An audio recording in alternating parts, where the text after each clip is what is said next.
금리 인하가 있다 하더라도 그것은 연준의 독립성을 위배시키는 거 아니냐, 오히려 그 금리 인하는 위험한 금리 인하 아닌가라는 의문들이 제기되고 있습니다.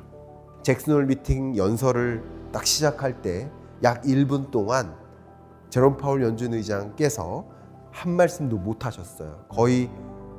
거의 심경적으로 마지막 연설을 앞에 둔 독립성을 지켜야만 하는 그런 연준 의장으로서의 무거운 그 중압감을 느끼고 계셨던 게 아닌가 하는 생각도 많이 하는데, 빅컷 금리 인하 기대감이 고조되고 있습니다. 기본적으로 좋은 건데 위험한 일이 발생하게 되면 그것은 좋은 게 아닌 게 될 수 있겠죠. 스티븐 미라는 백악관의 국가경제자문위원장으로서 거의 트럼프의 경제정책 방향, 트럼프하고 완전히 똑같은 인물이고 독립성이 완전히 사라졌네.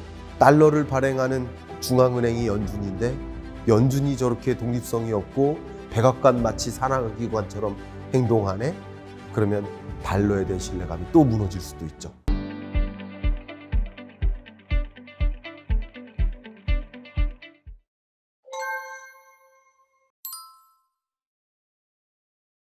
안녕하세요. 경제를 거두는 남자 김광석입니다. 반갑습니다.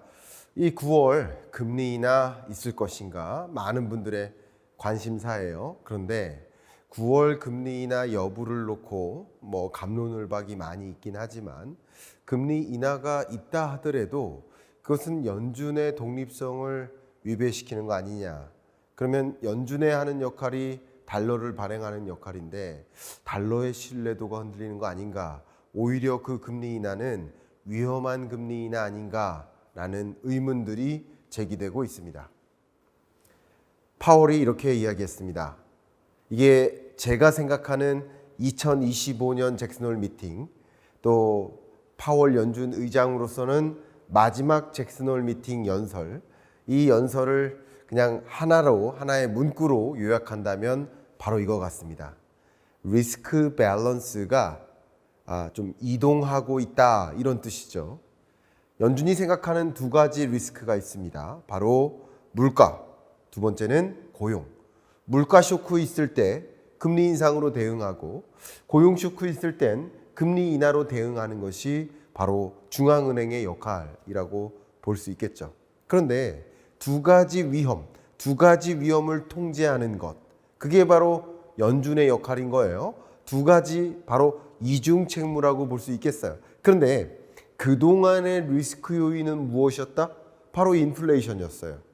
2022년, 또 23년, 24년, 25년 중반까지만 해도 물가 상승률이 다시 고조되는 게 아닌가, 물가 상승률을 2%라는 목표 물가에 가깝게 내려오게 만들자, 그게 연준이 고려하는 위험의 첫 번째 요소였습니다. 근데 이제 그 위험이 물가라는 위험 요인보다 더 중대한 위험, 고용이라는 부분, 최대 고용이라는 연준의 책무를 다하기 위해서 이제부터는 고용 리스크를 더 고려해야 되는 게 아닌가.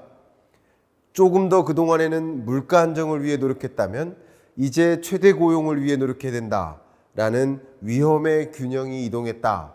바로 이것이 바로 여러분들이 주목하신 금리 인하의 시그널 아닌가라는 것이었습니다. 더군다나 베센트 재무부 장관은 빅컷으로 금리 인하해야 되는 거 아니냐, 금리 인하 가능하다, 금리 인하 더 적극적으로 해라 라고 요구하고 있어요. 자, 이런 여러 가지 요인들이 맞물려서 이제 곧 금리 인하하는 것이 아닌가 하는 기대감이 이만큼 커졌습니다. 그런데 제가 다시 한번 기초로 돌아가서 경제학의 아주 기초, 통화정책의 기본적인 메커니즘으로 돌아가서 잠깐 생각해 보도록 하겠습니다. 제가 여러분께 너무나 잘 알려진 두 마리의 토끼라는 속담을 공유해 드릴까 합니다. 두 마리의 토끼 잡을 수 있습니까? 두 마리의 토끼는 잡을 수 없어요. 그럼 두 마리의 토끼를 다 잡을 수 없다면 우리는 한 마리의 토끼를 잡고 그리고 나서 두 마리의 토끼를 잡는 것이 방법론일 겁니다. 두 마리의 토끼를 동시에 잡을 수는 없다. 이게 바로 여러분들이 잘 알고 계신 속담입니다. 그 두 마리의 토끼를 동시에 잡을 수 없다. 그것에 부합하는 경제학의 가장 기본적인 이론, 바로 필립스 커브, 필립스 곡선입니다. 이 곡선에 따르면 인플레이션과 실업률 간의 관계가 어떻다? 역의 상관관계에 있다. 만약에 지금 현재 실업률과 물가상승률의 관계가 B 지점에 있다, 혹은 A 지점에 있다, 이렇게 가정해 볼게요. 자, A 지점에 있다. 물가가 높아요. 실업률은 낮아요. 그러면 물가를 낮추기 위해서 금리를 인상하면 B로 이동하니까 실업률은 U1에서 U2로 이동한다. 다시 말하면 물가 상승률을 목표 수준에 가깝게 떨어뜨리기 위해서는 실업자가 늘어나는 고용의 추가적인 악화는 어쩔 수 없는 일이다. 용인해야만 하는 일이다. 일단 A에서 B로 이동하려면 물가라는 토끼를 먼저 잡고 그 중에 나중에 실업률이라는 토끼를 잡으면 된다. 이게 일반적인 통화정책의 메커니즘이라고 볼 수 있겠습니다. 자, 제가 이미 15분 경제특강이라는 그 경제 입문서를 통해서 여러분께 수차례 말씀드렸지만 금리를 인하하면 같은 조건 하에서 기업들의 투자가 견인되죠. 기업들이 신규 투자하려 해요. 그러면 당연히 일자리가 늘어나요. 일자리가 늘어나면 평균 소득이 증가하겠죠. 소득이 늘면 뭐 해요? 소비하려 하겠죠. 소비가 늘어나면 뭐 해요? 기업들이 더 투자하려 하겠죠. 원래는 이게 선순환해야 되는데 선순환하지 않는 환경에 놓여 있다면 금리를 인하해서 선순환을 유도한다. 그게 바로 경기 부양책이다. 그러면 금리를 인하해서 일자리를 더 많이 만들 수 있도록 환경을 마련한다.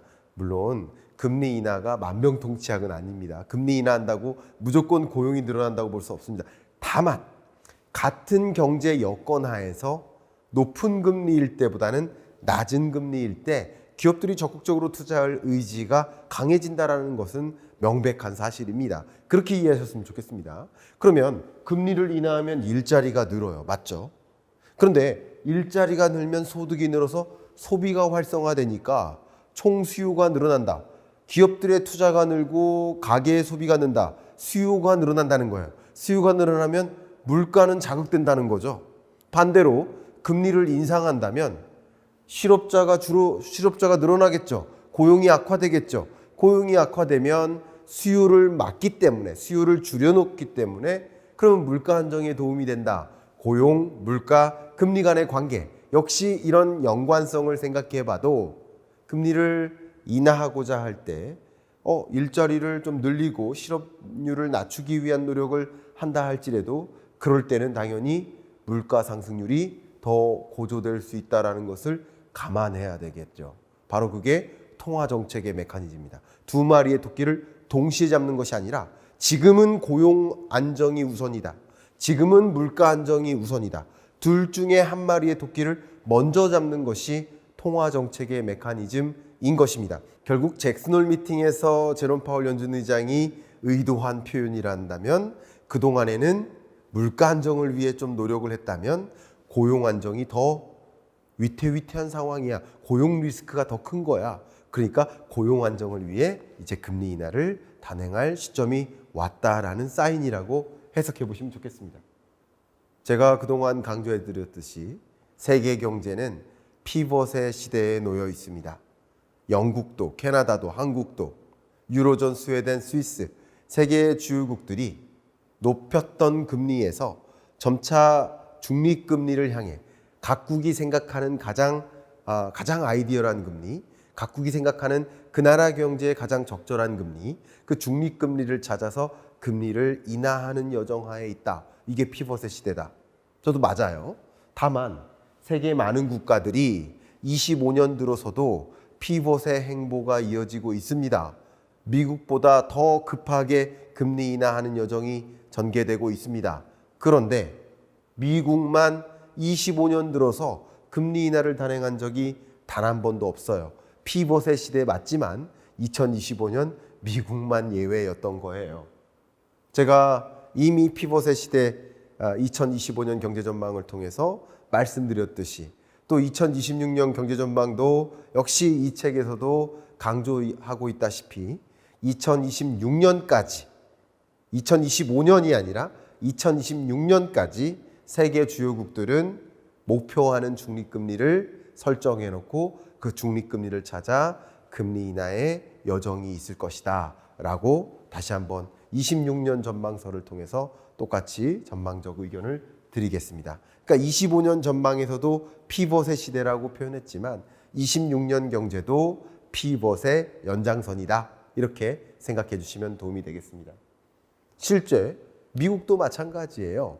25년 한 해에 무역정책의 불확실성 때문에 관세라는 그 거대한 장벽 때문에 그게 어떻게 될지 모르니까 그리고 그것이 물가에 어떤 영향을 미칠지 종잡을 수 없으니까 금리 인하 기조를 잠깐 멈춰갔던 거예요. 다만 중앙은행, 연준도 마찬가지 미국 중앙은행 연준도 목표하는 기준금리는 3% 수준입니다. 그러니까 3%를 찾아 금리 인하하는 여정하에 놓여 있다 이렇게 생각해 보시면 좋겠습니다. 다만 25년 한해 쉬어갔었던 것이죠. 그런데 왜 쉬어갔는지 다시 한번 강조한다면 이 관세 전쟁은 미국으로의 공급을 제약해요. 공급 쇼크죠. 공급이 부족하니까 물가를 자극하는 거예요. 미국으로는 자극하지만 미국을 제외한 나머지 국가들은 오히려 대미 수출길이 막히고 공장 가동이 멈춰서고 일자리가 줄어들고 또 수요도 줄어들죠. 소득 소비가 제한되니까. 미국은 물가를 제약하지만 미국을 제외한 나머지 국가들은 물가 상승률이 오히려 관세 전쟁 때문에라도 더 빨리 안정화되고 있어요.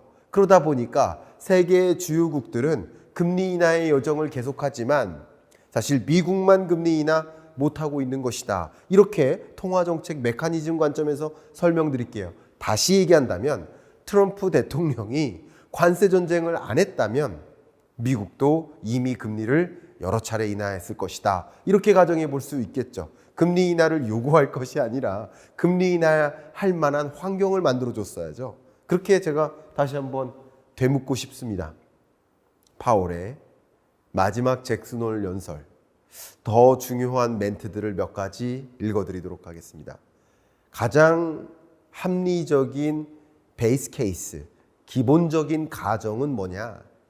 물가를 자극하긴 하겠지만 그게 상대적으로 짧게 일시적으로 물가를 자극할 것이다 라는 이야기고, 또한 그게 베이스라인 아웃룩인데 더군다나 위험의 균형이 이동하고 있기 때문에 베이스라인 가정은 물가는 일시적으로 자극할 것이라는 것이고, 두 번째 그리고 위험의 균형이 물가보다는 고용에 더 초점을 맞추기 때문에 그 얘기는 곧 warrant, 이게 맞다라고 생각한다, 강한 확신을 갖고 있다, 보장한다. 뭐를? policy stance, 통화정책 기조를 이제 조금 적합하게 조정할 필요가 있다라고 생각한다. 바로 이런 뜻이죠. 그러니까 금리 인하의 사인을 준 것이다라고 정리를 해봐 드리도록 하겠습니다. 이제 본격적으로 지금까지의 이야기는 어쩌면 잭슨홀 미팅 즉시 분석 제 영상을 통해서 많은 부분 말씀드렸던 거예요. 근데 지금부터는 여러분께 제롬 파월 연준 의장의 PPT, 제 PPT가 아닙니다. 제롬 파월 연준 의장의 PPT를 가지고 한번 추가적으로 설명드리도록 하겠습니다. 어떻게 생각하고 있느냐? 보시는 것처럼 실업률이 너무 높다. 실업률이 상승하고 있다. 과거보다 이미 높아졌다. 이게 첫 번째 그래프예요. 두 번째, 실업률은 상승하고 있는데 일자리 증감은 줄어들고 있다. 심지어 보시는 것처럼 5월, 6월 일자리 증감은 통계가 수정되면서 25만 취업자가 감소했다. 예상보다 더 감소했다. 이런 것들은 고용의 쇼크가 상당 부분 전개되고, 여기서 이 4.5%라는 제약적인 금리를 계속 유지해다간 실업률이 더 상승하고 더 많은 실업자를 양산하게 될 수도 있다. 그 부분이 나는 우려스럽다라는 말씀을 하신 거죠.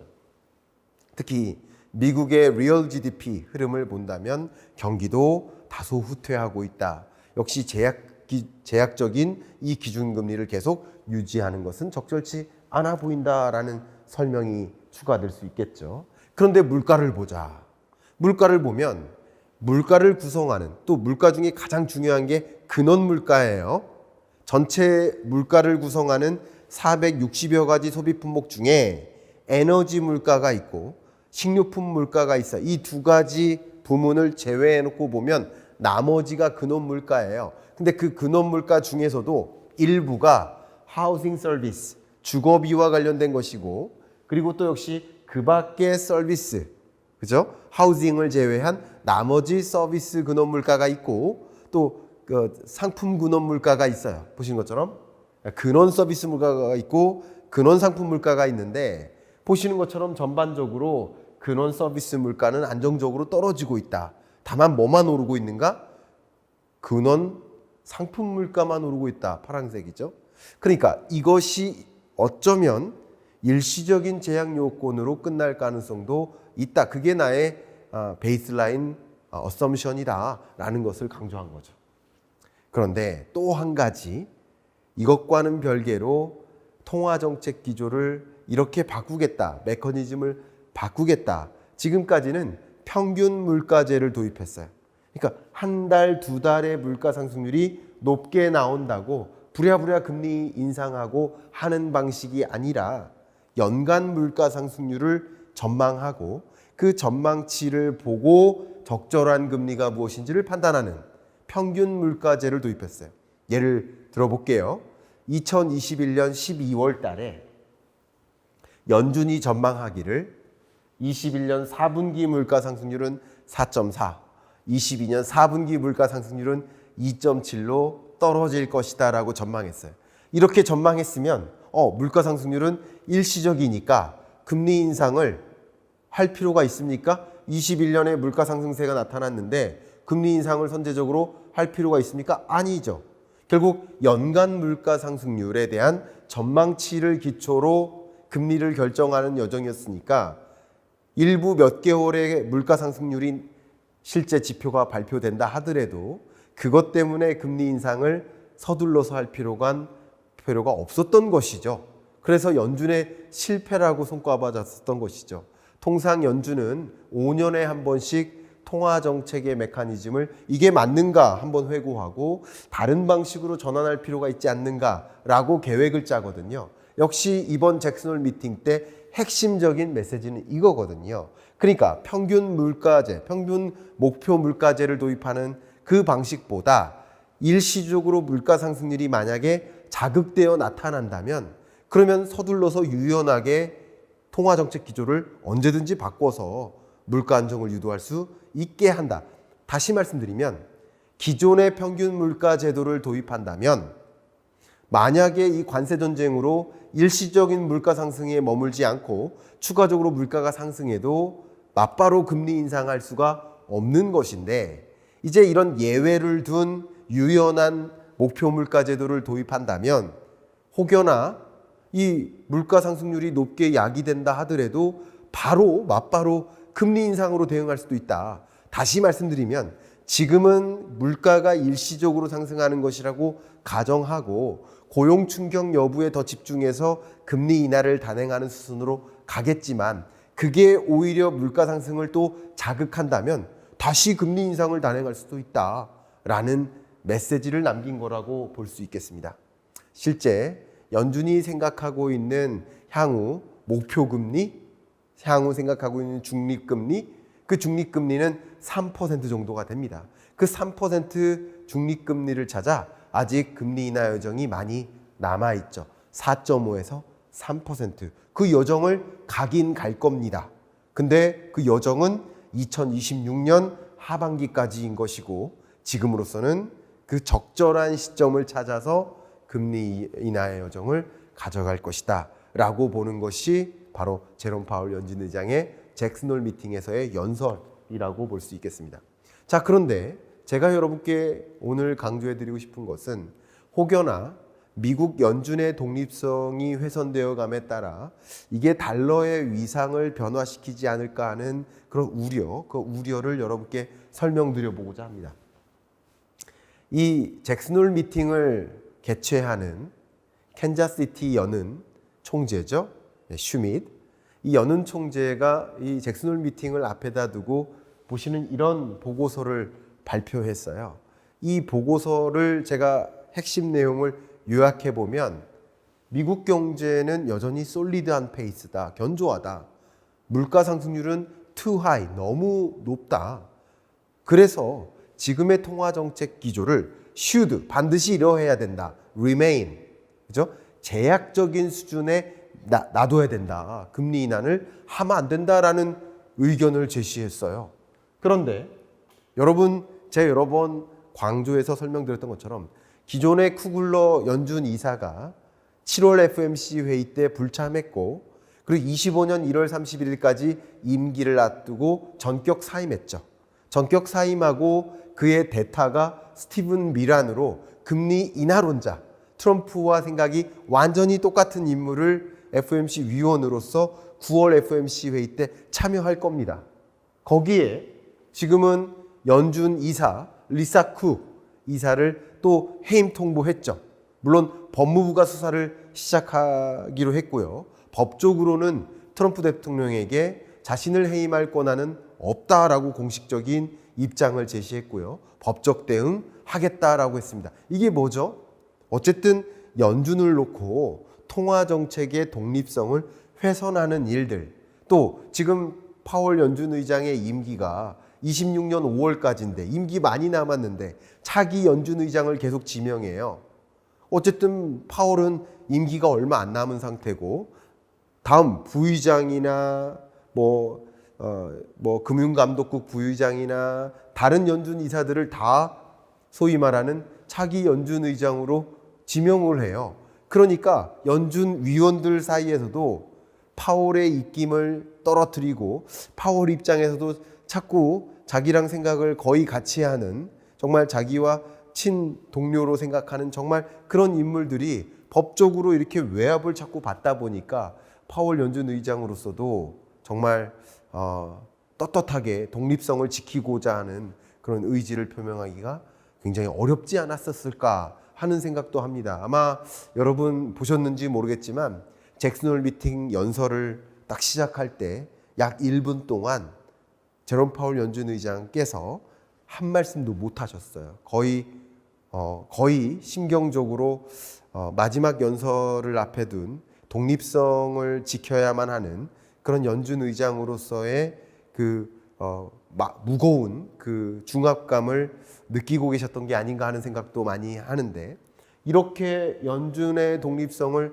훼손해 나가면서 움직이다 보면 보시는 것처럼 페드 체어에 대한 컨피던스, 연준 혹은 연준 의장에 대한 신뢰도가 역사상 최저점으로 떨어진 상태고, 그러다 보니까 달러 표시 채권, 달러 표시 자산, 달러, 이런 소위 말하는 달러 위상이 떨어지고 있다, 이렇게 판단해 보지 않을 수가 없습니다.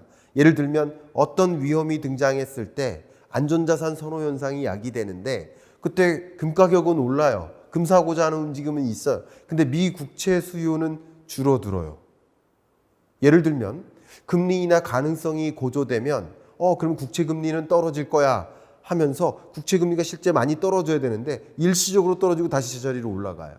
이런 것들이 그만큼 미국 채권에 대한 신뢰도, 달러 표시 자산에 대한 신뢰도, 달러의 위상 자체가 흔들리고 있다라고 평가받지 않을 수가 없습니다. 연준의 역할이 달러 발행이고 통화정책 의사결정인데, 달러에 대한 모든 의사결정을 연준이 하고 있는데 연준의 독립성이 이렇게 흔들리고 있다 보니 달러의 위상도 흔들리는 것이 아닌가라고 평가적 의견을 드려보도록 하겠습니다. 제롬 파월 연준 의장이 그 긴 연설 중에 마지막 그 한 문장이 이것이었습니다. 40년 넘도록 이 폴 볼커 의장을 처음 캔자스시티 연은이 초대해서 이 잭슨 홀 미팅을 개최해 왔었는데, 근데 나는 이 그동안 40년 동안 지켜온 잭슨 홀 미팅이라는 역사, 레거시를 지키기 위해, 트래디션이죠. 그 트래디션을 지키기 위해 그 트래디션의 하나의 일부였었다는 데 있어서 굉장한 자부심이 있다. 그러니까 연준 의장으로서의 마지막 영설 이것을 앞두고 상당히 그 떨리는 심정으로 1분을 지켜보시지 않았나. 여러분들도 여러분 각자의 위치에서 여러분의 역할을 성실히 다하고 그리고 그것으로서 여러분은 나는 나의 의미가 있어, 내가 사회에 기여하는 역할이 있어 라는 그런 자부심을 느낄 수 있는 과정들이 항상 있지 않을까 이런 생각을 합니다. 사명감인 거죠. 저도 사명감을 느끼는 것 하나는 2050년까지 경제전망서를 발간하자 하는 것이 저의 의지고 그 약속을 지키기 위해서 노력하고 있는데 그 8번째 약속을 지키는 순간이 곧 찾아옵니다. 제가 21일 여러분들과 북콘서트를 개최하기 위해서 자리를 마련했는데 여러분 관심 있으신 분들은 이 고정 댓글 상단에 링크로 찾아와 주시길 초대해드리고 관심 있으신 분들 또 현장에서 뵙고 2026년 경제 어떻게 흘러갈 것인가, 어떻게 대응해야 될 것인가 라는 대주제를 놓고 여러분께 오프라인에서 만나 뵙고 강연해 드리도록 하겠습니다. 자, 이상 이번 주 경제 읽어주는 남자 마무리하도록 하겠습니다. 감사합니다. 안녕하세요. 경제 읽어주는 남자 김광석입니다. 반갑습니다. B컷 금리 인하 기대감이 고조되고 있습니다. B컷 금리 인하 기대감은 시장에 좋은 거예요. 금리 인하 기대감이 커진다. 그게 소위 위험자산이라고 불리우는 비트코인, 이더리움 혹은 주식시장을 끌어올리는 힘이 됩니다. 그런데 제가 왜 위험한 B컷이라고 했는지 의문이 되시죠? 기본적으로 좋은 건데 위험한 일이 발생하게 되면 그것은 좋은 게 아닌 게 될 수 있겠죠. 기본적으로는 좋은 겁니다. 근데 위험한 일이 발생할까? 이 부분을 좀 관심 가져주시면 좋겠고요. 특히 동시에 분열된 연준 FOMC 위원들이라는 부제가 깔려 있죠. 연준 위원들이 어떻게 분열되어 있는지 이 부분도 바로 알고 그리고 그 움직임을 포착하고 대응할 수 있는 시간이 됐으면 좋겠습니다. 베센 재무부 장관이 0.5%포인트 금리 인하를 시작해서 연속 금리 인하 가능하다라고 주장하는 의견을 냈습니다. 그러니까 9월 FOMC 회의 때는 B컷의 금리 인하를 하고 그리고 이어서 10월, 12월 금리 인하 추가적으로 할 수 있다. 그럼 0.5, 0.25, 0.25 그러면 올해 1%포인트의 금리 인하를 할 수 있다. 그러면 5.5에서 4.5로까지 움직였는데 역시 3.5까지 갈 수 있다라고 주장한 겁니다. 근데 말이죠. 또 역시 이번 주에 있을 빅 이벤트, 제가 항상 강조하고 있는 잭슨홀 미팅, 세계 경제 심포지움, 여기서 파월 연준 의장이 어떻게 연설할 것인가, 뭐라고 발언할 것인가, 금리 인하 못합니다, 금리 인하 없습니다 라고 정말 이야기할 것인지, 금리 인하에 지지 발언을 할 것인지 그 여부에 따라서 시장의 갈림길이 결정될 것이다, 이렇게 보겠습니다. 금리 인하 기대감 때문에 주가가, 비트코인 가격이, 이더리움 가격이 치솟았는데 그 기대감을 또 크게 떨어뜨리는 그 영향이 파월의 입에 달려있다고 볼 수 있지 않을까요? 역시 잭슨홀 미팅, 저도 한밤중에 일어나서 여러분들께 즉시 분석으로 설명드리겠습니다만 잭슨홀 미팅에 따라서도 역시 갈림길이 주어질 수 있다, 이 말씀 드리면서 추가적으로 말씀드리겠습니다. 얼마 전까지만 해도 트럼프 미 대통령은 금리 인하하라, 연준 의장은 안 된다, 팽팽하게 싸우는 듯 했어요. 그런데 얼마 전 트럼프 대통령이 안전모를 쓰고 나타나가지고 연준 건물에 가서 지금 리모델링 하는데 베르사유 궁전 짓느냐라고 하면서 이렇게 많은 돈을 쓸 수 있느냐라고 지적을 하죠.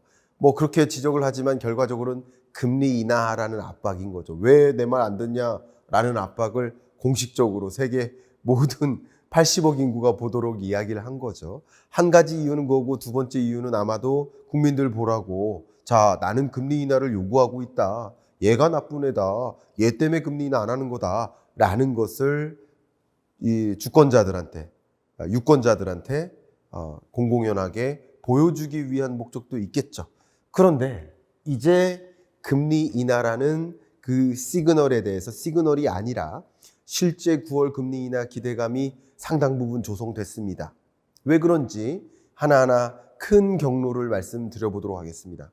피벗의 시대예요. 세계 모든 국가들이 25년 들어서 2024년 중반부터 금리 인하를 대대적으로 단행합니다. 스위스 제로금리, 스웨덴 2.0%, 유로존 2.15%, 적극적으로 금리 인하를 단행합니다. 영국마저 이번 달 금리 인하를 또 추가적으로 단행하면서 미국과의 금리 격차가 다 벌어지고 있어요. 그런데 미국은 25년 들어 트럼프 정부 들어 한 번도 금리 인하를 단행하지 않았습니다. 피벗의 시대라고 제가 분명히 전망했는데 미국만 예외가 됐어요. 근데 왜 미국만 예외였을까? 세계 많은 국가들은 물가 상승률이 정점을 22년 중반에 찍었고, 그리고 물가 상승률이 점차 떨어지다가 목표하는, 세계 각국의 중앙은행이 목표하는 2% 목표 물가에 부합하기까지 떨어졌는데, 그런데 미국만 물가 상승률이 다시 반등하는 거예요. 왜? 관세 전쟁 때문에. 미국 PCE 물가 상승률 그래프를 보여드리면 특히 최근 들어서 헤드라인이든 코어, 근원 물가든 둘 다 반등하고 있어요. 근데 이렇게 반등하고 있는 모습이 더군다나 관세 전쟁의 영향이 제대로 반영되지도 않았는데 반등하고 있어요. 그러니까 관세가 어떻게 영향을 미칠 것이고 그 영향 요인으로서 물가가 얼마나 반등할지 모르는데 세계 다른 나라는 오히려 관세 전쟁 때문에 물가가 떨어지고 있거든요. 미국만 오르고 있습니다. 제가 이렇게 될 것이다라는 이야기를 정말 오랫동안 말씀드렸죠. 실제 그렇게 전개되고 있는 겁니다. 그러니까 미국만 금리 인하 예외였던 거예요. 미국 예외주의가 아니라 미국 금리 인하 예외주의였던 거예요. 한번 왜 미국 금리 인하 예외주의였는지 다시 한번 설명드리겠습니다. 세계 경제는 저성장 고착화돼요. 저성장 고착화된다라는 얘기는 총수요가 줄어든다. 총수요가 줄어든다는 것은 물가 상승률이 둔화된다라는 거예요. 근데 관세 전쟁의 과정에서 더 저성장 고착화되는데 중국은 대미 수출이 줄어요. 중국으로 대미 수출을 늘릴 수가 없어요. 관세 전쟁 때문에. 근데 중국은 미국이 아닌 그 밖에 다른 나라에 대해서는 수출을 늘려나가고 있어요. 이게 뭡니까? 미국으로는 과소 공급, 다른 나라들은 과대 공급. 그러니까 미국은 물가 상승률이 관세뿐만 아니고 과소 공급 효과도 같이 작용되면서 물가 상승세를 자극할 수 있지만 세계 다른 나라들은 과대 공급이 되고 경기 둔화되고 총생산 줄고, 그러니까 물가 상승률이 떨어질 수 있겠죠. 보시는 것처럼 향후 물가에 대한 전망도 중국 떨어지죠. 세계 다른 나라들도 물가 상승률이 떨어질 것으로 전망되고 미국만 상승할 것으로 전망이 되는 겁니다. 그러니까 미국만 금리 인하 예외였던 것이다. 이렇게 의견을 드리겠습니다. 세계적으로는 국제유가 떨어지고 원자재 가격 떨어지고 세계 모든 국가들의 다국적 기업들의 공장 가동이 줄고 있는데 어떻게 총수요가 주는데 국제유가가 오르고 하겠습니까? 글로벌리 물가가 떨어지는 거예요. 그러니까 물가 상승률이 떨어지니까 금리 인하를 순차적으로 적절히 단행하고 있었던 것이다. 미국만 예외였다. 이렇게 말씀드리겠습니다. 그런데 여기서 하나 끊어갈게요. FOMC 위원들이 분열되고 있어요. 일단 분열의 시그널이 있었습니다. FOMC 위원들이 이렇게 구성됩니다. 12명이 금리 동결하는 게 맞아, 인하하는 게 맞아를 회의에서 결정한다라고 볼 수 있겠죠. 그 회의가 FOMC 회의입니다. 근데 그 12명의 구성은 7명의 가버너스, 연준 이사들, 그리고 5명의 지역 연방준비은행 총재들, 그중에 뉴욕 페드 같은 경우는 항상 붙박이, 나머지는 돌아가면서 결정이 되는 겁니다. 그렇죠? 현재 지역 연방준비은행 총재임에도 불구하고 12명 안에 들어가는 때도 있고 안 들어가는 때도 있어요. 그 해마다 바뀌는 겁니다. 그런데 이 12명의 의사결정 중에 중요한 것, 지난 7월 말 FOMC 회의 때 4명이 금리 동결을 동의하고 FOMC 위원 이사들 중에서 미셸 보우먼과 크리스토퍼 월러는 인하를 주장했습니다. 또 쿠글러 연준 이사는 아예 불참했습니다. 그러니까 금리 인하와 동결이 이렇게 분열된 의사결정을 내리는 것도 32년 만이에요. 지방 연방준비은행 총재들은 다른 의견을 갖고 있을 수 있어요. 예를 들면 뉴욕 연방준비은행 총재는 뉴욕 경제 상황 보니까 고용 침체가 말이 아니야. 우리는 물가도 다 떨어졌어. 우리는 금리 인하해도 돼. 이런 입장일 수 있지만, 혹은 그 밖에 다른 지역 연방준비은행 아틀란타 페드 같은 경우는 우리 지금 뭐 금리 인하하면 안 돼. 금리 인상해야 될 일이야. 서로 지역마다 상황이 다를 수 있어요. 그러나 FOMC 위원들의 이사들, 이 앞에 보여드렸던 이 7명의 이사들은 그동안 계속 한 목소리를 내어왔단 말이에요. 32년 만에 반대표가 나왔던 거예요. 그리고 더군다나 그 중에 한 명은 아예 불참했던 거예요. 시그널이었죠. 그 시그널이 실제 어떻게 결정 내려졌느냐. 역시 크리스토퍼 월러, 미셸 보우먼 부의장, 이 두 명이 차기 연준 의장으로 거명됩니다. 그뿐 아니라 쿠글러 이사가 불참하더니, 그리고 1월 31일까지 임기를 앞두고 전격 사임을 당장 발표해요. 8월 초에.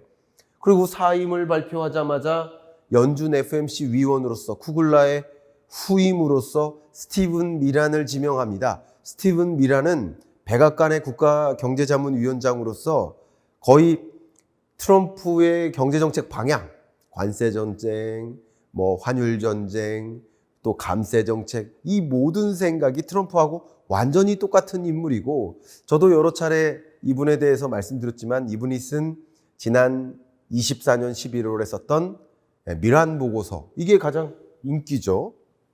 이 미란 보고서의 주인공을 FOMC 위원으로 쿠글러 대신 지명을 한 겁니다. 그러면 당연히 트럼프의 생각하고 똑같죠. 더군다나 약달러가 필요하다라는 입장이니까 금리 인하를 적극적으로 지지하는 인물이다. 이렇게 볼 수 있겠습니다. 거기에 앞에 말씀드렸던 차기 연준 의장으로서 지명된 크리스토퍼 월러가 지금 그동안에는 인플레이션 상승 위험이 있었지만 이제 제한적이다. 노동시장이 악화되는 것을 더 기다릴 수 없다. 금리 인하에 나서지 않으면 안 된다.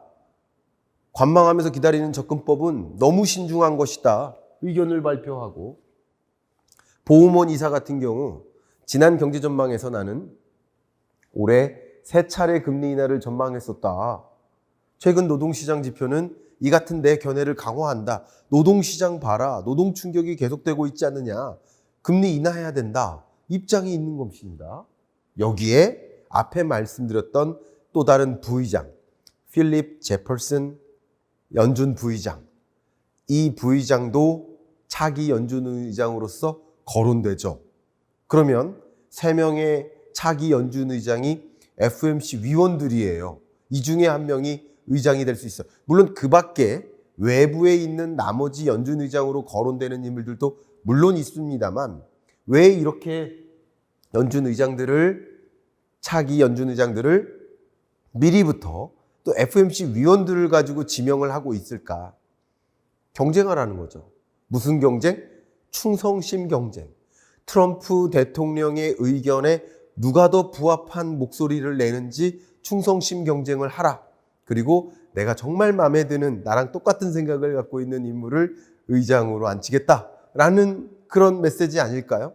여기에 무살렘 세인트 루이스 연은 총재가 물가 안정과 최대 고용 두 가지 목표를 달성하는 데 어렵지만 관세가 인플레에 미친 영향은 대부분 단기적이다. 인플레에 미치는 영향은 단기적이다. 그러니까 최대 고용을 위해서 지금 금리 인하를 해야 된다라는 의견을 발표했고, 더군다나 이어서 콜린스 보스턴 연은 총재도 7월 고용 데이터가 너무 우려할 만하기 때문에 금리 인하를 미뤄서는 안 된다라는 입장을 또 발표했습니다.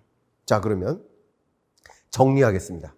7명의 연준 이사 중에 3명은 금리 인하를 이미 지지 선언했고, 또 필립 제퍼슨 부의장은 차기 연준 의장이 되고자 아마도 고용 충격을 더 가져오면 안 돼요. 금리 인하해야 돼요라는 입장을 보일 가능성이 높습니다. 아직 공개적으로 의사표명은 안 했기 때문에 추론을 하는 겁니다. 근데 이렇게 추론을 하지만 적어도 백악관에서 필립 제퍼슨 부의장을 차기 연준 의장으로 거론하고 있다는 것은 이 부의장이 상대적으로 백악관의 생각, 트럼프의 생각과 일치하는 데가 있다라고 판단하기 때문에 차기 연준 의장이 될 수 있어라고 거론하는 거 아니겠습니까?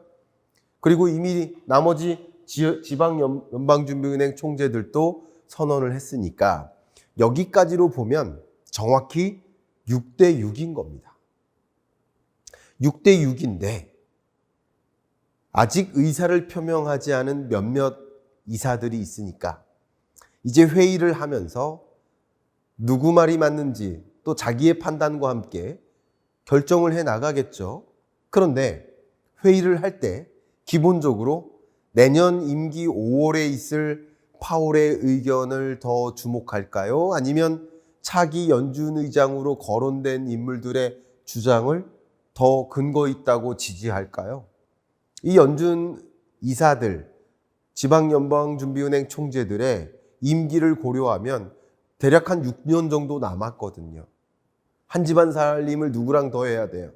그런 관점에서 이런 정치적인 고려 때문에 통화정책의 독립성이 훼손되고 있다. 누가 더 충성심을 보일 것인가? 충성심을 보이느라 독립성을 훼손시키고 있다라고 의견을 드려보겠습니다. 그게 바로 연준 FOMC의 분열인 거죠. 그런데 이들이 적극적으로 들여다보는 주요 통계가 하나가 고용이죠. 최대 고용을 이루어야 돼요. 근데 최근 미국의 실업수당 청구 건수가 근래 들어 가장 높은 수준, 약 5년 동안 가장 높은 수준으로 정점을 기록하고 있습니다. 실업자가 늘어나고 있다는 뜻이에요. 더군다나 최근 발표됐었던 비동업 부문의 일자리 추이를 보면 8만 5천 건이 통상적인 그 평균치 혹은 기준선이라고 한다면 그걸 밑도는 7만 3천 건이 발표됐고 종전의 5월, 6월 고용 통계도 대대적인 수정을 하면서 미국 약 25만 명에 달하는 취업자 이 통계가 사라지는 듯한 모습을 확인하면서 미국 생각보다 고용 충격이 심각하겠다라는 생각을 하고 그리고 이제 8월 고용 통계, 9월 고용 통계가 역시 9월 초에 발표되고 10월 초에 발표되겠지만 그 통계는 더 악화되어 있을 거야라고 가정을 한다면 추가적으로 실업자를 양산하거나 추가적으로 고용을 둔화시키면 안 된다라는 생각을 하겠죠. 그런데 실업률은 앞으로 올라갈 것이고 신규 취업자는 계속 줄어들 것이라고 전망하니까 추가적으로 고용시장을 악화시키는 것을 막기 위해서 금리 인하를 단행해야 된다는 주장도 합리적이에요. 그리고 그것을 금리 인하하고 물가는 단기적인 이슈니까 그거 너무 걱정하지 말자라고 하면서 금리 인하를 추진할 수 있는 것입니다. 그게 논리인 거죠. 정치적으로는 상반되게 분열되어 있지만 금리 인하론자들이 주장하는 그 근거는 고용 충격 심각하고 물가는 단기적이다라는 것이죠. 반대로 금리 동결을 주장하는 파월과 그 밖에 나머지 위원들은 물가 반등하지 않느냐. 더군다나 물가는 물가대로 반등하고 관세도 올라가고 있는데 관세가 채 미국 물가 상승률에 반영되기도 전 단계 아니냐. 그러니까 관세가 반영되기 전 단계의 물가 상승률도 이렇게 치솟는데 여기서 더 놔두면 안 된다. 앞으로 물가 상승세는 더 올라갈 수 있다라고 계속 전망, 의견을 밝히고 있습니다. 그런데 물가가 문제다. 그러니까 고용은 어떡하냐라는 주장에 대해서는 물가를 안정화시키기 위해서는 실업자가 늘어나는, 실업률이 상승하는 이런 문제는 감안해야 된다라고 보는 것이 바로 필립스 커브죠. 결국 통화정책의 전통적인 메커니즘은 물가 안정과 고용 안정이라는 두 가지 책무를 다하기 위해서 두 마리 토끼를 다 잡기 위해서 노력을 해야 되지만 두 마리 토끼가 다 달아날 때는 어떤 토끼부터 잡는다? 물가라는 토끼부터 잡고 물가 토끼 잡는 과정에서 더 많은 실업자가 발생할 수 있어요. 고용이라는 토끼는 달아날 수 있어요. 그러나 그 달아나는 건 어쩔 수 없다. 물가 안정부터 이루고 이 토끼 들고 고용 안정을 위해 달려가야 되는 것이다. 이게 통상적인 통화 정책의 메커니즘이다. 실업자 증가하는 건 물가 안정을 위해서 감내해야 될 일이다. 상반된 의견에 강력한 주장이 둘 다 팽배하게 이렇게 이루어지고 있습니다. 분열된 해석인 거죠. 같은 현상을 놓고 달리 해석하고 있는 것입니다. 자, 그래서 의견을 드리겠습니다. 현재로서는 통화정책의 메커니즘상 더 과반이 금리 인하를 주장하고 또 적극적으로 의사표명을 하지 않은 위원들도 아무래도 회의 과정에서 금리 인하를 가능성을 더 높게 동의할 가능성이 있겠다. 그래서 9월 금리 인하는 거의 확정적인 것이다. 그러나 잭슨홀 미팅 때 파월이 강하게 금리 인하해서는 안 된다. 미국 물가 굉장히, 예를 들어서 물가가 잡히지 않은 상황 하에서 여기서 금리 인하를 단행해버리면 물가는 더 치솟을 수 있는 거 아니냐 하는 우려를 강조한다면 더 혼란스러워지겠죠. 그러면 유동성 장세가 힘을 잃을 수 있겠죠. 이런 부분 기억하시고요. 9월 금리 인하 있을 것으로 생각합니다. 그렇지만 그 금리 인하를 앞에 두고 파월이 동의할 것인가, 동의하지 않을 것인가, 둘 다 문제죠. 동의하지 않는다면 어떻게 될지 몰라. 금리 인하 가능성 줄어들 수 있어. 실망감으로 바뀌죠. 이것도 조정이죠. 근데 파월이 동의한다. 그러면 연준이라는 조직이 독립성 어디 간 거야? 독립성이 완전히 사라졌네. 달러를 발행하는 중앙은행이 연준인데 연준이 저렇게 독립성이 없고 백악관 마치 산하기관처럼 행동하네. 그러면 달러에 대한 신뢰감이 또 무너질 수도 있죠. 둘 다 문제다. 지금은 너무 과열된 소위 말하는 그런 물가에 대한 판단, 고용과 물가에 대한 판단이다 라고 의견 드리겠습니다. 한국은행 로비에 가면 물가 안정이라는 커다란 문구가 쓰여져 있습니다. 한국은행, 이 중앙은행의 책무는 물가 안정에 있다. 물가 안정과 최대 고용 둘 다 중요하지만 통상적인 메커니즘은 물가 안정을 먼저 유도하고 그 과정에서 고용 침체가 있더라도 감내하고 그리고 고용 안정을 위해서 이후에 고용 안정을 위해 금리를 인하하는 것이다. 물가는 중앙은행이 잡고 고용은 재정 정책으로 잡는 거 아니냐라는 의견도 일부 있는 거죠. 그러니까 트럼프 행정부가 고용 안정을 위해서 더 노력해줘야 되는 거 아니냐. 우리는 물가 안정을 위해서 노력한다라는 하나의 정책의 양분된 정책 기조도 있는 거죠. 그래서 이런 관점에서 과연 정상적인 통화 정책의 메커니즘에 벗어난 연준의 행보 아닌가 하는 그 신뢰감을 떨어뜨리는 투자자들의 마음도 우리는 이해를 해야 되겠습니다. 이렇게 지금의 금리 인하 결정에 대한 판단을 여러분 해주십시오. 이게 바로 위험한 유동성입니다. 안녕하세요. 경제 읽어주는 남자 김원석입니다. 반갑습니다. 우려했던 일들이 벌어지고 있습니다. 글로벌 국채 시장의 발작 증세가 나타나고 있습니다. 그동안 제가 유동성 장세가 시작된다라는 말씀도 드렸고 25년 하반기 26년에도 유동성 장세는 지속될 것이다 라는 의견을 드리고는 있습니다. 다시 말하면 기본적으로는 주식시장이 기본적으로는 자본시장이 우상향하는 흐름을 보일 것이다. 왜? 유동성 장세이기 때문에. 그러나 유동성 장세, 우상향하는 그림을 그리겠지만 순간순간 국채시장 발작과 같은 어떠한 외부적인 현상으로 인해서 위험한 일들이 찾아올 것이다. 한 번씩 조정을 거치면서 우상향할 것이다 라는 의견을 드려왔습니다. 이제 본격적으로 그런 말씀을 드리려 하는데 이 발작이라는 단어 무엇을 뜻할까? 가장 많이 여러분들께 알려져 있는 그 단어 하면 테이퍼 텐트럼, 긴축 발작을 뜻하죠. 갑자기 금리 인상이라는 신호가 나타나면 또 그것에 깜짝 놀라서 유동성 장세가 무너지기도 하는 그런 것이죠. 이렇게 항해를 하다가 앞에 아마도 저기에 무슨 돌섬이 있는 것 같아 하며 갔는데 섬이 아니라 고래였어요. 정말 깜짝 놀라겠죠. 발작이죠. 그런 게 다 발작이라고 볼 수 있겠습니다.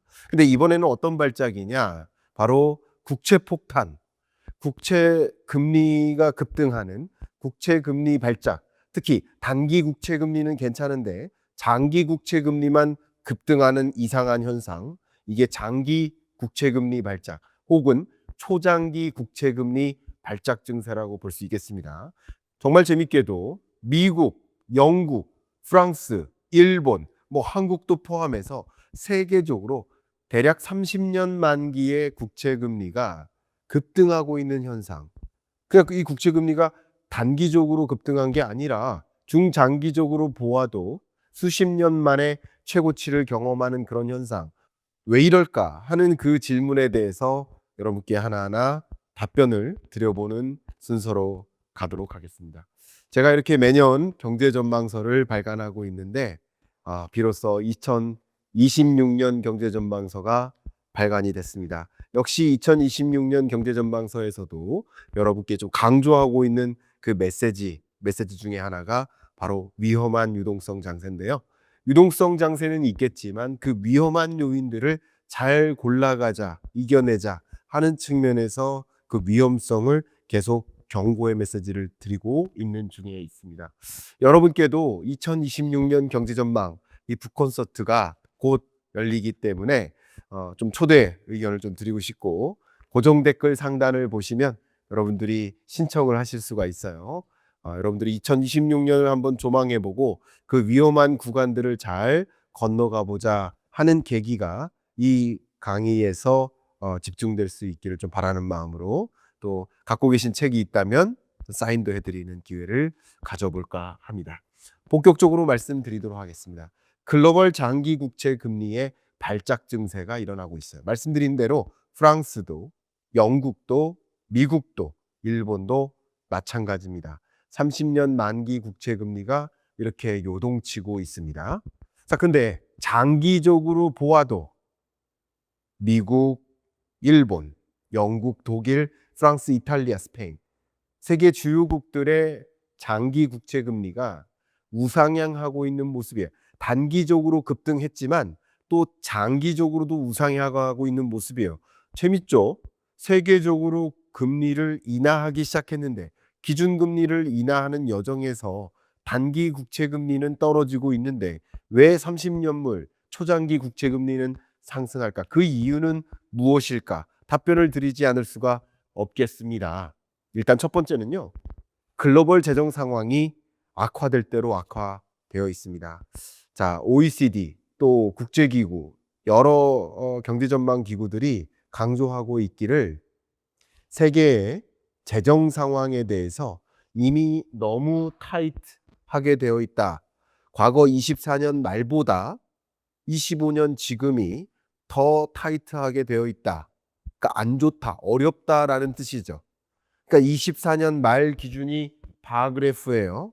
근데 25년 들어서 더 위로 올라가 있죠. 이 얘기는 재정 상황, 국가의 재정 상황들이 대부분 24년 말보다 25년 들어서 더 안 좋아지고 있다라는 것을 설명하는 그래프입니다. 그러면 신흥국은 어떨까요? 마찬가지예요. 신흥국을 영어로 emerging market 이렇게 표현하잖아요. emerging market, EM economies, 이들의 경우에도 마찬가지 2024년 말 기준의 financial condition, 재정 상황보다 25년 들어 더 악화되어 있다. 하나의 국가도 거의 예외 없이 다 악화되어 있다. 글로벌 재정 상황이 악화되어 있기 때문에, 그럼 재정 상황이 악화되어 있다. 재정 건전성이 떨어져 있다. 그 얘기는 많은 부채에 의존해 있다. 세계 많은 국가들이 2020년, 21년 코로나19를 이겨내기 위해서 재정을 투입하고, 22년, 23년 너무나 높은 고물가, 고금리에서 이겨내기 위해서 또 경기부양적으로 재정 투입을 하고, 그리고 25년 역시 트럼프발 관세 전쟁에 따라서 불확실성이 고조되다 보니까 내수 경기를 부양시키고자 이렇게 재정 투입을 하다 보니 재정 건전성이 악화되고 있다. 악화되고 있으니까 추가적인 국채를 발행해야 되는 상황으로 내몰리고 있다. 글로벌리 하나같이 전반적으로 평가를 해본다면 장기 국채 금리가 급등한 채 내려오지 않고 있다라고 설명을 드릴 수 있겠습니다. 이제 하나하나 갈게요. 먼저 프랑스입니다. 프랑스라는 나라가 정부 부채 비율을 보면 사실 GDP 대비 정부 부채 비율이 프랑스보다 높은 나라가 거의 없어요. 근데 그리스, 이탈리 이 두 개 국가가 픽스를 대표하는 국가죠. 유럽 중에서도 P, 포르투갈, 두 번째 I, 이탈리, 그리고 세 번째 G, 그리스, 네 번째 S, 스페인 4대 유로피언 국가들이 가장 재정 상황이 흔들리는 전통적으로 재정 상황이 흔들리는 국가였는데 그들 국가보다 지금 딱 그리스, 이탈리를 제외하면 프랑스의 재정 상황이 더 악화되어 있고 포르투갈이나 스페인보다는 재정 상황이 더 악화되어 있는 상황이에요. 그러니까 이만큼 GDP 대비 정부 부채 비율이 높다 보니까 재정 상황이 흔들리다 보니까 프랑스 재정 불안해, 국채 발행 더 늘어날 것 같아 하니까 프랑스의 초장기 국채 금리가 흔들리고 있는 것이죠. 더 구체적으로 본다면 지난 약 10여 년 동안 정말 세계 주요국 그리고 유로존들은 재정 건전성을 강화하기 위한 행보를 했습니다. 유로존 한번 볼게요. 팬데믹 경제 위기 때 재정을 많이 투입하면서 GDP 대비 정부 부채 비율이 늘어난 건 사실입니다. 그 이후 재정 건전성을 안정적으로 관리하기 위한 준비를 했는데 프랑스는 그러지 못했습니다. 오히려 팬데믹 때보다 재정 상황이 더 악화된 겁니다. 여기에 더하는 것이 정부 부채 비율이 앞으로도 늘어날 것이다 라고 전망이 됩니다. 프랑스 재무부에서 스스로 전망했습니다. 그러니까 프랑스 재무부 장관이 뭐라고 얘기했습니까? IMF 구제금융을 신청해야 될 그런 상황으로 검토될 만하다.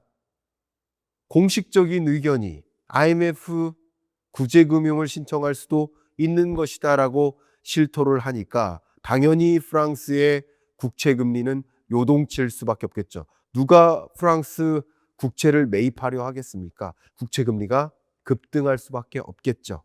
거기에 하물며 더해지는 것이 바로 신용 등급입니다.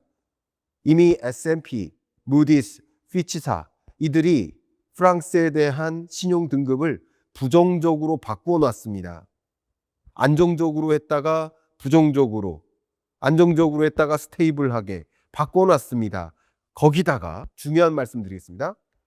만약 9월 달에 피치사가 프랑스 신용 등급을 강등한다면 또 10월 달에 무디스가 프랑스 신용 등급을 또 강등한다면 혹은 S&P가 11월 달에 프랑스 신용 등급을 강등한다면 국채 발작이 다시 한번 일어날 수 있습니다.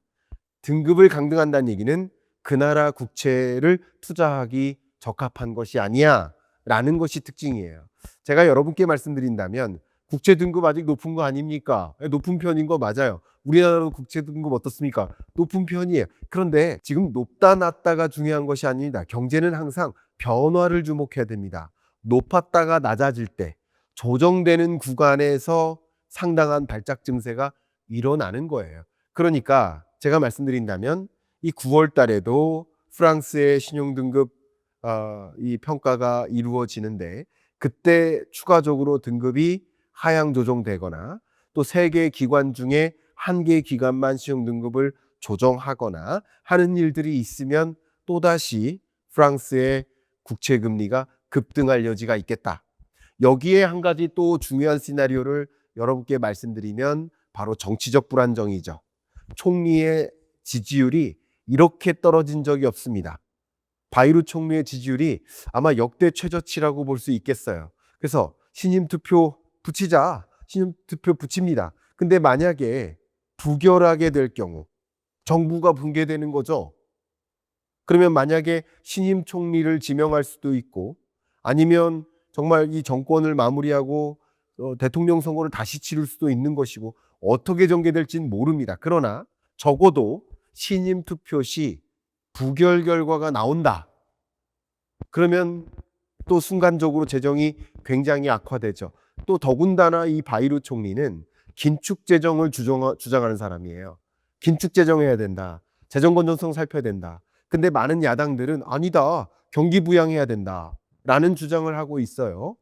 그러니까 확장 재정해야 된다. 멈출 수 없다. 그러면 바이루 총리가 만약에 신임 투표에서 부결될 시에는 긴축 재정이라는 그 방향성은 사라지는 거죠. 사라질 가능성이 높아지죠. 그래서 국채 시장에서 아무래도 프랑스 국채 시장은 더 불안하게 신뢰도를 더 잃을 수도 있겠다라는 시나리오를 말씀드립니다. 그러니까 이런 여러 가지 이벤트들이 있을 때마다 국채 시장이 요동칠 수 있겠다라는 말씀을 드리고자 하는 겁니다. 이어서 영국으로 건너가겠습니다. 영국 국채 시장도 발작 증세가 일어나고 있습니다. 특히 5년물, 10년물, 2년물 상대적으로 단기 금리 해당되는 것보다 20년물, 30년물 초장기 금리일수록 국채 금리가 굉장히 강하게 상승하고 높아진 이 국채 금리가 내려올 생각을 안 하고 있습니다. 왜 그럴까? 물론 여러 가지 이슈들이 있어요. 그 배경은 여러 가지입니다. 이미 제가 여러분들께 즉시 분석을 통해서 말씀드렸습니다. 그러나 가장 구조적인 요인 한 가지만 말씀드리면 영국 국채 보유 비중을 한번 살펴보시면 연기금이 영국 국채 보유하는 비중이 절대적으로 줄어들었죠. 그러면 다른 주체가 영국 국채를 보유하고 있다. 이렇게 설명할 수 있겠죠. 보시는 것처럼 연기금이 줄었고요. 외국인이 늘었어요. 또 영란은행도 최근 들어 줄어들고 있죠. 그럼 이 얘기는 은행과 같은 해치펀드와 같은 해외 금융기관들이 영국 국채를 보유하고 있고 외국인이 영국 국채를 많이 보유하고 있다. 그렇다는 얘기는 영국 국채 시장이 흔들릴 때 국채 시장에서 영국 국채를 내다 팔 수 있다. 매각할 수 있다. 기본적으로 구조가 연기금이 많이 들고 있고 영란은행이 많이 들고 있으면 영국 경제를 지탱하기 위해서 어떤 상황에서도 국채 매각을 안 할 수도 있는 거예요. 그런 의사결정을 내릴 수도 있지만 외국인이 들고 있고 또 금융기관이 들고 있고 해치펀드가 들고 있으니까 자신이 유리한 선택을 할 가능성이 높아진 겁니다. 영국 국채 시장도 발작 증세에 있는 겁니다. 그리고 제가 207화 경익남 시그니처에서 미국과 일본의 부채 위험이 온다라고 이미 경고해 드렸습니다. 이미 메시지 드렸습니다. 여기서 주된 내용이 뭐였습니까? 한 가지가 일본도 야당이 감세 정책을 다 주장하고 있고 그 감세 정책이 실제 어떤 일로 만들어질까요, 여러분? 재정정책 관점에서 확장적 재정정책이에요. 세금을 덜 걷고 많이 쓰겠다라는 거잖아요.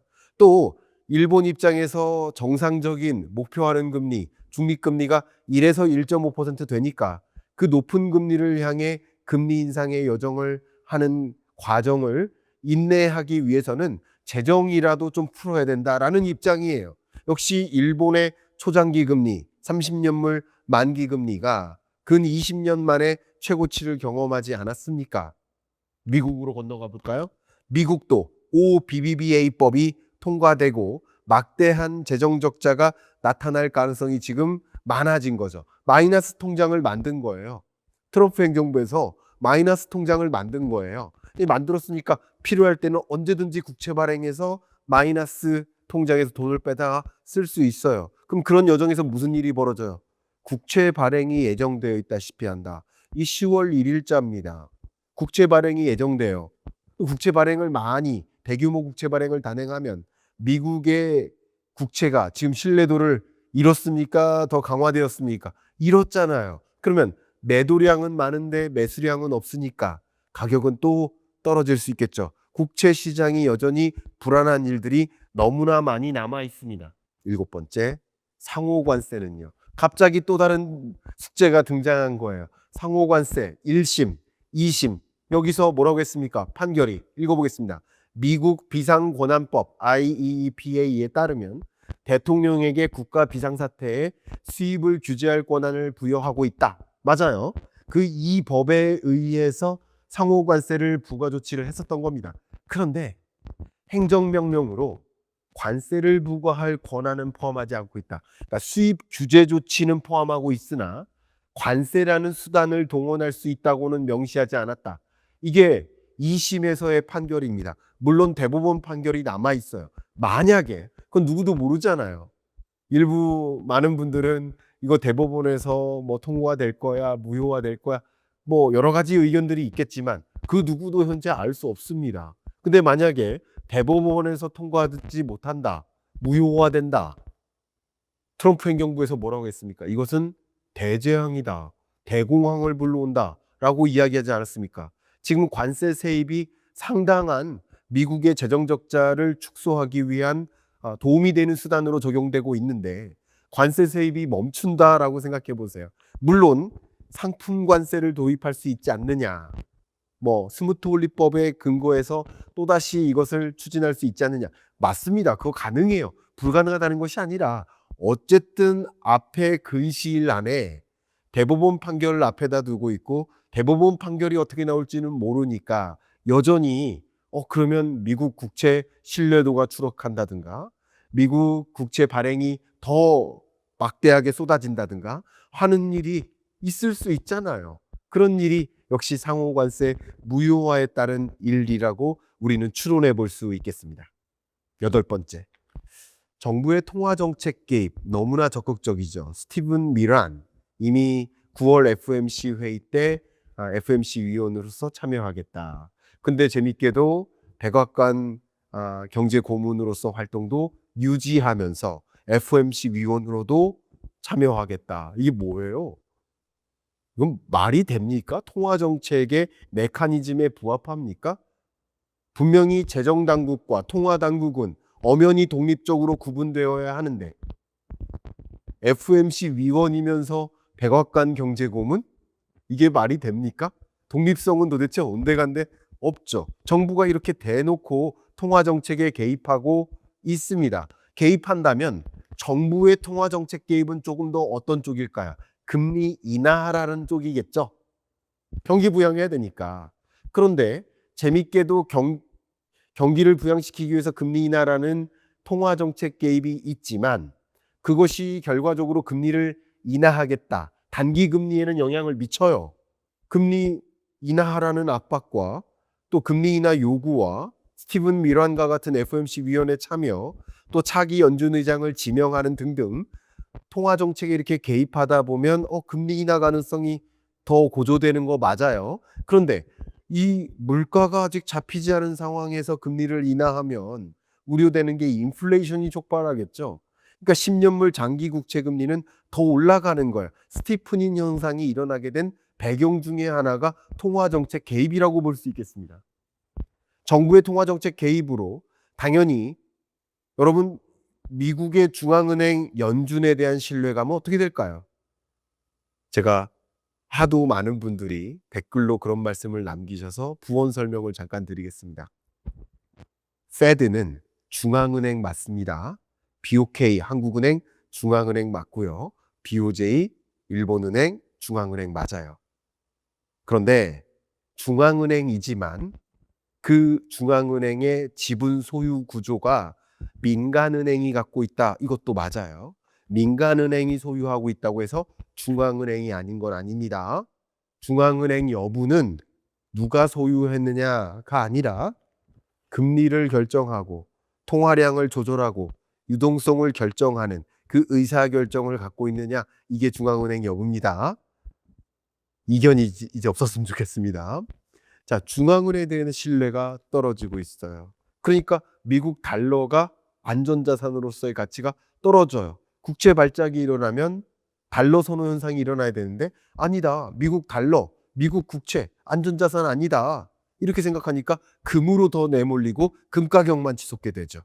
정부가 통화정책에 적극적으로 개입하다 보니까 세계적으로 미국 국채 수요가 줄어들고 있어요. 이런 마당에 OBBBA법이 통과되고 국채 발행량이 늘어나니까 미국 국채 금리가 치솟는 거죠. 이제 거의 다 왔습니다. 9번째, 스티프닝 현상. 단단기 금리 차가 확대되고 있습니다. 물론 장기적으로 보면 단기 금리와 장기 금리는 같이 움직이는 경향성이 있어요. 그게 사실입니다. 결과적으로는 균형점을 찾아 이동합니다. 그런데 보시는 것처럼 실제 2년물 국채 금리는 떨어지고 30년물 초장기 금리는 올라가요. 안 떨어지고 있어요. 왜 그런 것일까? 금리 인하 기대감이 이렇게 고조됨에도 불구하고 왜 이렇게 장기 금리는 올라가는 것일까? 2년물 금리는 기준금리에 연동돼요. 기준금리 인하하겠다. 혹은 인하할 것 같다. 혹은 실제 인하 의사결정이 내려진다. 2년물 금리는 내려가는 거예요.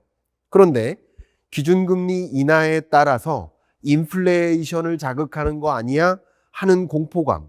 인플레이션이 고조되고 2차 인플레이션이 야기되면 다시 금리 인상하는 거 아니야? 하는 공포감. 다시 말하면 두 가지. 인플레이션 변동성, 금리 변동성이라는 그 공포감, 불확실성을 안고 초장기 미국 국채를 들고 있을 수 있겠어? 하는 질문이 던져지죠. 그러니까 나 장기 국채 매입할 때니까 돈을 좀 더 줘 이겁니다.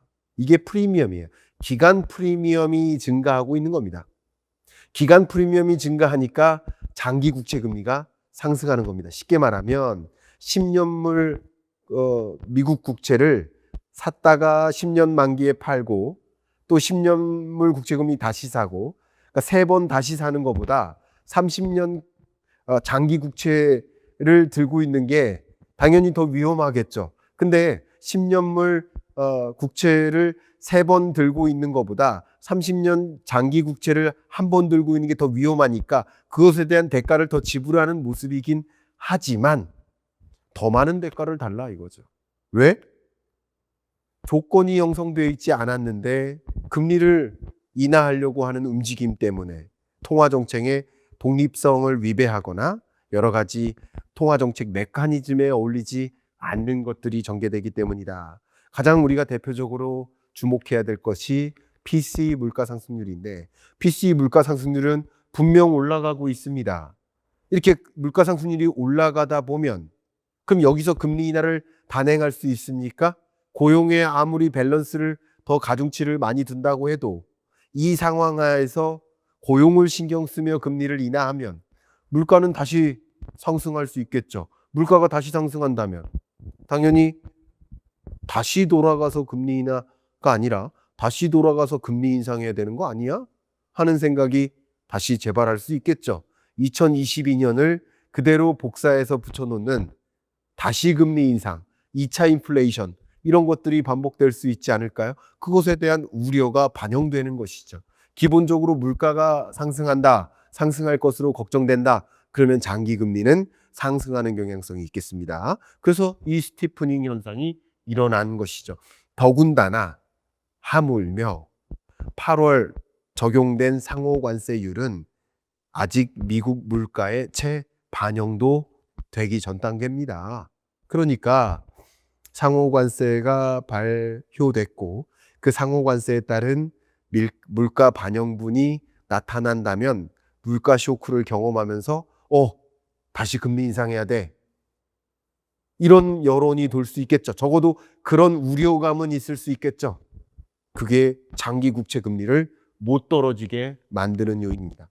마지막으로 한 가지 추가한다면 제가 그동안 강조해드렸던 것처럼 스테이블 코인은 미국 국채 매입처로서의 기능 때문에 트럼프가 적극적이다라고 말씀드렸죠.